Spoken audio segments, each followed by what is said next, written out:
Obito Uchiha, the second coming of the Sage of Six Paths, and Mewtwo, the human-engineered ultimate Pokemon, both standing at the pinnacle of their respective verses for a period of time, dominating all those they come across with dreamlike power almost. What's going on, guys? TG or ThunderGod here, and today I'm discussing 10 Tails Jinchuriki Obito versus the legendary Pokemon Mewtwo. I thought this would be a pretty fun topic because I like Pokemon a lot, and if you've been in my streams, you know I have opinions, maybe using Mewtwo as an adjective to describe.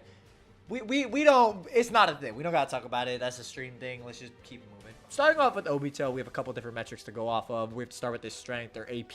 The Bijou themselves are a really good form of measure for a lot of higher tier Naruto characters. A common point is the Data Book 3 statement of Kurama turning the world to ash, or the Data Book 4 statement, earth-shattering destructive power, or even further supplemented by the Psycho Jump statement, its power can even blow up the earth. If you're going off the Data Book 3 stuff, Multi-Continental really isn't that crazy, and I won't fault you if you don't take turning the world to ash as like a planetary feat. However, Data Book 4 pushed with Psycho Jump does kind of put planetary in a much more feasible range. The only way it doesn't work is if you maybe say, like, because the Psycho Jump statement is referencing adult Naruto's Bijou Bomb, it may imply this is more of a feat for Six Paths Naruto's Kurama Avatar and not the regular Ninetales. But I think there is enough of a general consistency here to where if you say the Ninetales is planetary, it's entirely fine. It's not really that crazy of an interpretation. You also may be able to draw some conclusions off of Obito using the Sword of Nonoboku, which is fabled for creating the world. This, in all likelihood, is also just a multi-continental feat. Not because, you know, I don't think Obito has that type of AP, but because it's revealed later on that Earth did exist before Hagoromo. He didn't just create the world. It's probably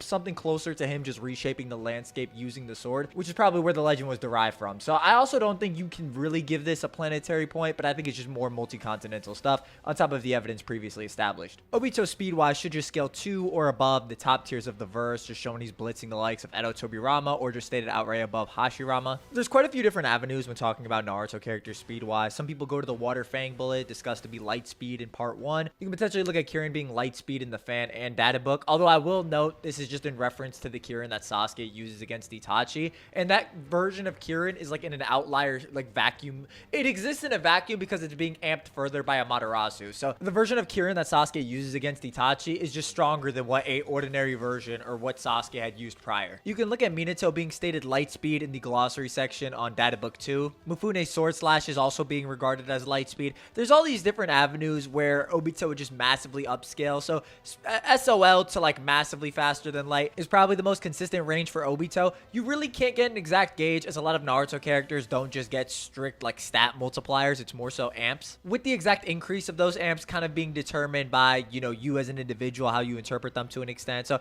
I don't want to sit here and go through, you know, too much of it, but this should just be a correct range for Obito. I know a lot of people like to point to Madara's Light Fang as being a defeater, but this is somewhat more of a casual feat for Madara. And I will note too, Madara could have just used the technique because it has more AP than the Yin release Lightning Dispatch, which previously couldn't break through the Truth Singing Orb that Naruto used to block it, compared to the Light Fang, which outright severed the same orb that Naruto used to attack Madara right after. So Madara could have just switched to this technique on top of it being unorthodox as he shoots it out of his mouth, but for the higher AP that it offers as well. Now for Mewtwo stats, I'm going to be going with the idea that all legendaries just don't inherently scale to one another on kind of a relative range, which is kind of more of a thing in the movies where one legendary is able to damage another, and by that product, everybody kind of scales to everybody. It's kind of like the Bijou and Naruto and how they all can kind of hurt each other in a kaiju-like brawl. It's kind of similar like that. The reason I'm not going with this interpretation is just because if you do go off of it, Mewtwo can just scale to the likes of Arceus pretty easily, or just other legendaries that are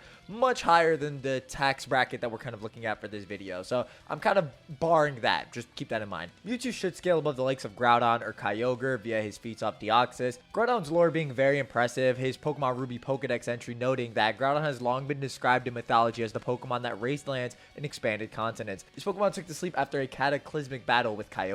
Mewtwo scaling to Deoxys is important, as even one of the weaker variants of Mewtwo, that is his manga iteration, scales to normal form Deoxys, damaging Deoxys with its spoon. This actually is a planetary feat for Mewtwo, as Deoxys was able to telekinetically control the Grand Meteor Delta, which is a feat that has been calced on a low end to small planet level, with the more consistent placements being planetary. Deoxys being a common rival to Rayquaza does put him in the correct tax bracket. And again, if you want to go back to Multi-Continental Plus, Kyogre himself is going to flood the Earth, which has also been just calced to Multi-Continental Plus, as in order for Kyogre to do this, or truly flood the planet, one would need to vaporize all the water and condense the vapor into rain clouds. So Multi-Continental Planetary is just a very consistent consistent range for Mewtwo. Now for speed, Mewtwo should also just be massively faster than Light, as he's able to keep pace with Deoxys in combat, even on the low end, as Deoxys did have a bit of an edge. The calc being derived from the feat that Deoxys was controlling the Delta Meteor, and we have the Delta Meteor seen coming from the edge of the galaxy. And this is really easy to actually calculate, since it just takes the baseline edge from our galaxy, that would being the Milky Way galaxy, which when put in is just massively faster than Light. So I think there is enough wiggle room in the stats, and they are close enough within a general range to where the arsenals of these two characters is probably going to make a bigger difference, unless you just have a scaling interpretation that puts one way higher than the other. So let's see how this battle would go. Now when it comes to this battle, Mewtwo generally favors long-ranged energy blasts, just flying around and creating barriers to deal with his opponent. Obito weirdly also fights kind of similarly, flying around, just mainly using his truth-seeking orb constructs, and for good reason. They're insanely broken. And speaking of these constructs, when it comes to this battle, the biggest thing that's going to be an issue for Mewtwo are the truth-seeking orbs and the constructs Obito can create with them.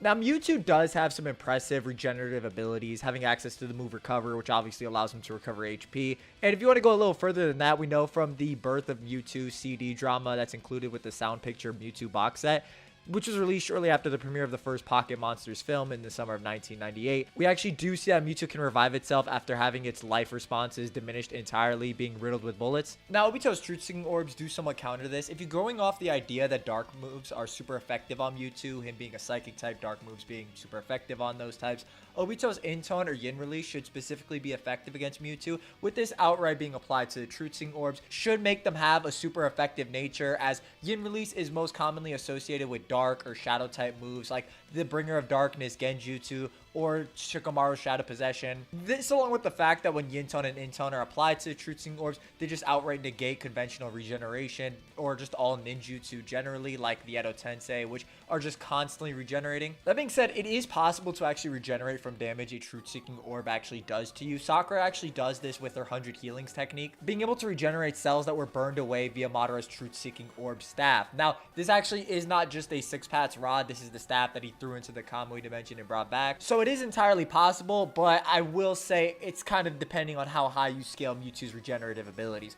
Now, I did stick on the Truth-Seeking Orbs because that is the biggest problem that Mewtwo has against Obito. And there are ways for Mewtwo to actually get around this. He can actually separate the Truth-Seeking Orbs from Obito. And even though they do come back, or they will return to the user after a prolonged period of time, even if he like flings them at somebody, there is a set distance to where the orbs just won't respond anymore. Like when Minato teleports to the Hidden Leaf Village, and the orbs that were Madara don't go back to him just because they're completely out of range. In which case, Mewtwo actually does have options in this regard. He could potentially send the orbs or teleport the orbs away into a pocket dimension. This is actually a concept that Mewtwo does in Pokemon Ranger Guardian Signs, where Mewtwo just tosses people into a pocket dimension of his own. So this is something that could work for Mewtwo against the Truth-Seeking Orbs. He also may be able to do this to Obito himself. Now, it's unclear if that would be that effective, since Obito can use Kamui with the Ten Tails. Now, where people get mixed up with Obito and Kamui and the Ten Tails is that Obito says he can't slip through or phase with the Ten Tails. He never says he can't go into the Kamui dimension. This is why Madara going into the Kamui dimension later on is entirely consistent. He just can't slip past or phase through people in response to incoming attacks. A lot of other portions of Obito's arsenal really aren't that relevant, since Mewtwo himself can teleport.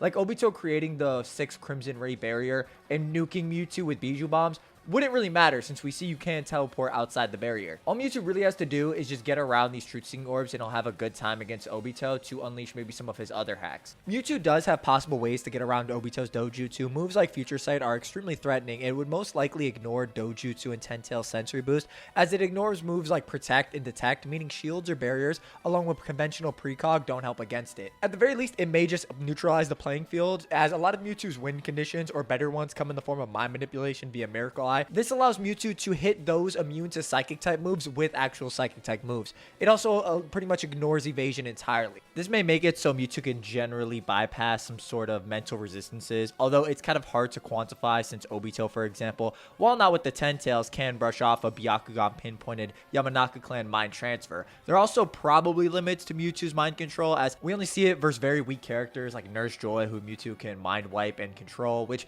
is a really simple thing to do for like base Sharingan users in Naruto, and the Sharingan being used defensively against other Genjutsu pretty much means that this isn't good enough justification for Mewtwo just outright controlling Obito. I think a much stronger argument in Mewtwo's case is just teleporting the TSO orbs or Obito himself into a pocket dimension, or just teleporting them elsewhere, kind of removing the biggest problem or biggest obstacle he has against Obito. Mewtwo teleporting pretty much mitigates a lot of Obito's win conditions, and I don't think Mewtwo would be able to take a win physically against Obito in the sense that he would just beat Obito down to the point his regeneration couldn't keep up, as it would obviously take quite a bit of work. But over time, Mewtwo would just be creating more and more portals and eventually wearing down Obito's resources, or just removing the truth-seeking orbs from play, in which Obito cannot make more, which is just a huge part of his arsenal. I will say, to encapsulate this discussion, I think what version of Mewtwo you kind of look at does somewhat change how like he fights, because in the anime he'll fight with like barrier attacks and just shoot long range projectiles. In the manga he'll fight much more close range with like his spoon. So manga Mewtwo would probably do a bit worse than any anime version, as anime versions of Mewtwo are much more likely to just play a ranged game.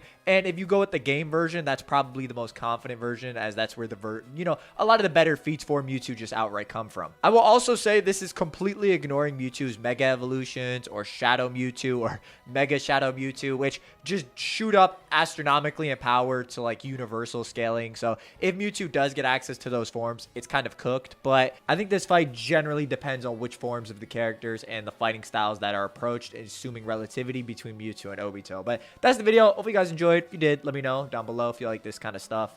Kind of taking a little bit of an experiment. Let me know if you guys like this sort of content. If you do, I'll try to put more of it out. But yeah, I'll catch you next time. Bye bye.